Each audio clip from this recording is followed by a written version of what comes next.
Hi, it's Lizzie Tyrrell here from Mastering the Elegance of Influence. This is part 2. So thank you for coming back and watching.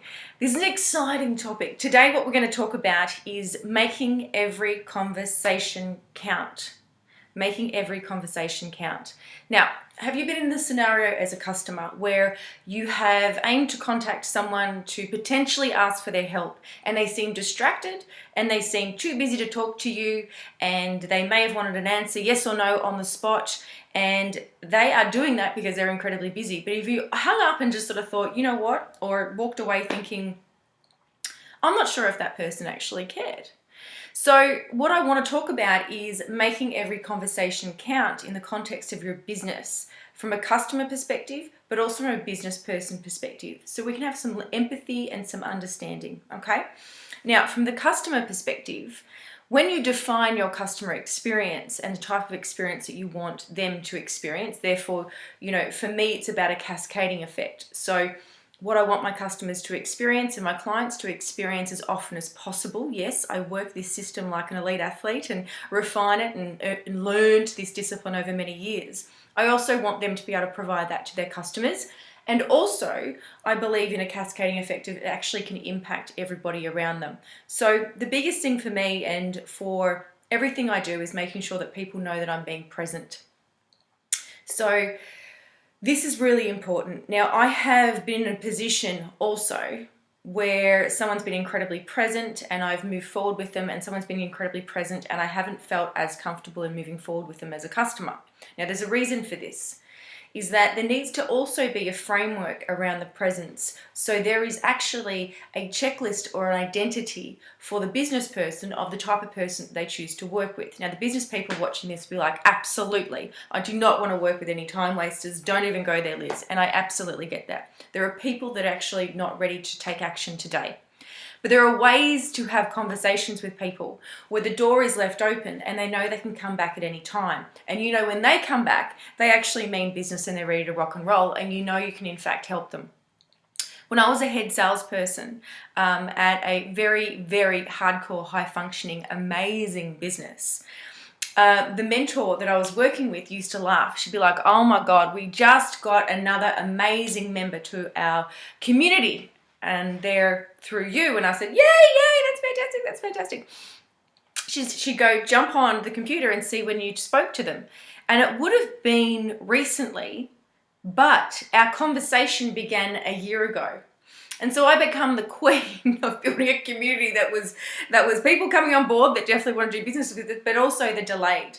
But also you've got to remember that the people that took their time, that wanting to say yes, and it was just all about the right time for them, they're actually our best customers also. And definitely I still have relationships with a lot of people that I engage with within that community, because communities are all about like-minded people. So I always made a point of making conversations count, and I still do to this day. The reason being is that it's an individual, it's a person that does need something from you in that moment, okay? Sometimes it's not exactly what they want. Maybe what they want and what they need are two different things. So let's give you an example. So let's just say someone wants something from you. So they want some advice. You can give that advice, that's fine. What you can also do is help them to feel the emotions they need to feel to solve the problem moving forward. Now, some people would go, but that's silly, Liz, because then they don't need you anymore. That's incorrect. Because once they've solved the problem of getting unstuck, they feel like they have choices. Now, if someone gives you a feeling of feeling like you can make choices, they become of value to you because they believe in you and they're willing to give and invest in you. So you are in a position of, you know what, these people are non-threatening. This person is non-threatening. So you become more attractive. But there's no game. You're just naturally doing it.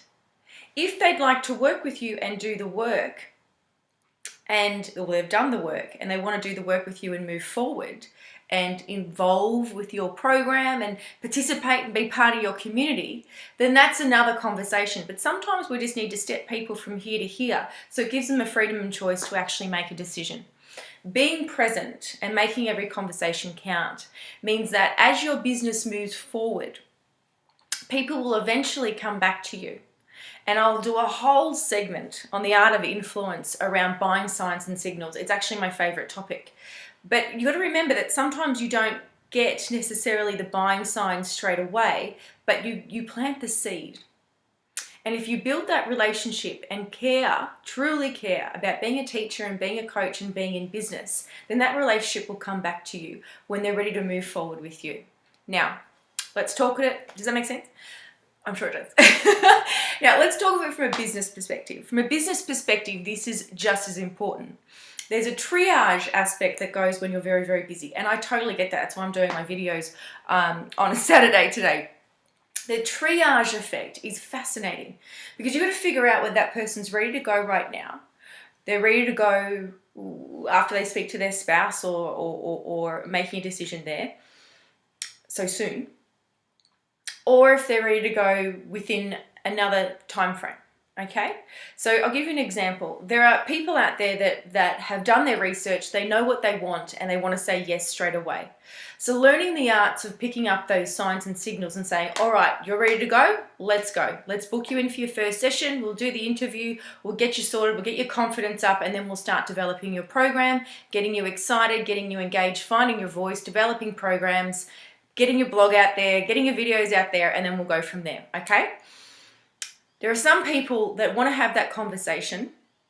They want their surrounding community to be of support of that decision, and then they'll move forward, okay? Now, some people are like, no, that's absolutely ridiculous. You can overcome that. That's an absolute objection. I kid you not. The amount of enrollments in my program, when I say to people genuinely, this is a big deal, this is a big investment, please go and talk to your partner. Look at the time that you're going to have to put to this program. Look at what it is that we want to achieve in regards to your business, in regards to metrics and finances. Look at what this program is going to give you and your family. And we will talk in 48 hours or 24 hours, or at the end of the day, we'll make a time frame. And if the decision is no, that's absolutely fine. If the decision is yes, then we'll move forward together. We'll book you in for your interview and we'll get the party started. How does that sound? My closure rate on those is 70%. 70%. Because I've already given a shitload of value, and I know you do as well, and can feel me getting fired up about this because I'm really passionate. You give people the opportunity to make the decision, and they're in forever. Okay? So this is an amazing opportunity for you to recognize that. A lot of people don't do it because they don't know what to say. Try and close everyone on the spot. You'll be known as trying to close everyone on the spot. And that ain't a fun feeling. I don't believe anyway. That's just the way I roll and my community rolls. The third type of person, these type of people are, I would say, shopping around, a little nervous about making a decision or a little unclear on their exact time frame. So it's really important to help them in getting a clear idea on when a time frame, when their ducks line up. Now, can a person go from here, that level of indecision, to making a decision on the spot? Absolutely. What I'm talking about is there are people that are just, that's actually just the way they roll. They do a little bit of research, they connect with you a little bit, and it's your job to keep building that relationship so they know that you care. Now, these actually are the most loyal people that you'll ever have. And I still get people come back to me that I've spoken to 12 months ago, 5 years ago, 7 years ago, 8 years ago. I have clients from Sydney, when I used to live in Sydney, 10 years ago, contact me. So those relationships can go a long way. And a lot of people talk about the value of a customer. Well, the value of the customer can be a lifetime if you choose. And if you keep growing as a coach and entrepreneur and you keep giving and you've got more to give. Now, as you step up to become an authority, it takes courage, I get that. But it also you're stepping up where people actually want to engage with you. How do you make every conversation count? There's 7 steps to it, and I'm going to say it real quick, but we'll go through it over and over again. If you choose to be a part of my community, that's exactly what we go through over and over again. At the end of the day, if the Dalai Lama says presence is so important when you're connecting and communicating with people, when you're speaking, when you're coaching, being present is when the transformation happens. Now, if that's something that you need to develop as an ability to increase and accelerate your ability to have great quality questions, then that's something that we need to work on. Okay, let's go really quick. 7 ways to make every conversation count. Let's talk about being present. Okay, number 1, when we're talking about being present, we're actually talking about being a participant. You're being a participant in a conversation, a throwing and catching. Remember, we talk about the elegance. There's a throwing and catching. If you shove someone too hard, they're going to come back at you just as hard. Okay? That's really, really, really important. R stands for respect. Are you respectful for who you're speaking with? Now, you might say to me, yes, but they're not respecting my time. So tell them how much time you've got. I've only got a few minutes today, so let me just have a quick question with you. Or this conversation could go further, so let's book you in a time so we can have a bigger conversation, because I really value this conversation and it deserves the time that we can put towards it. So don't be a victim, salespeople or business people. You get in control of that conversation, okay? E stands for engagement. Throw and catch. If they say something like, yeah, I was talking to my friend about that book, or I was having a conversation the other day about that, and you go, okay, great. So anyway, let me ask you a few more questions. No, I want to know, what was that conversation about? Okay, excellent. So why did this conversation come up? What happened? Dig, dig, dig, dig, dig. But you've got to have this natural curiosity for people. Some people are great at dealing with people, they just don't like them. I love them. I love people. I also love my time to myself. I love people. Okay, S stands for simplicity. Make it easy for them to be able to say yes to you. They don't have to jump through hoops, but make the conversation simple and easy. Okay, there's a point to every conversation, and the point is to leave that conversation to the next point. Okay, the next point could be a discovery call. The next point could be a hardcore interview on why you are an authority within your industry. How exciting! How exciting! The next E stands for elevate. Elevate the conversation. What happens next? You've got to be able to bring in a line of questioning, which happens to question them on what happens next. So what's the next move for you? What's the point of this conversation? Like, what would you like the purpose of this conversation to be? See how we're going into a great level of respectful and connection, and now we're elevating it to the next level. Now, as a business person, this will give you an idea on the bridge of where the conversation's going to go. Now, if they just wanted someone to chit chat to and you're incredibly busy, then you need to be able to put that conversation into a discovery session and give that person the time that they need. Now, if this person just wants to vent, then you can say to them, look, I'm happy to listen. I absolutely love your stories. I do actually formalize these conversations because they're so important. Would you like to move forward? Or is this just something you just wanted to shoot the breeze around? Now they get to decide, okay? They get to decide. Is it game on or we're just venting? The next one is N. N stands for navigate. You're going to navigate what is going to happen next. Navigation can be a little bit hard. So from a customer's perspective, you're navigating exactly the clear process on how you can get started with the individual. What is it about them that's quite unique? What have they achieved? You've also got to navigate as a business owner whether this is the right type of client that you want to work with. This is where you go through a little bit of a checklist, okay? T stands for trust.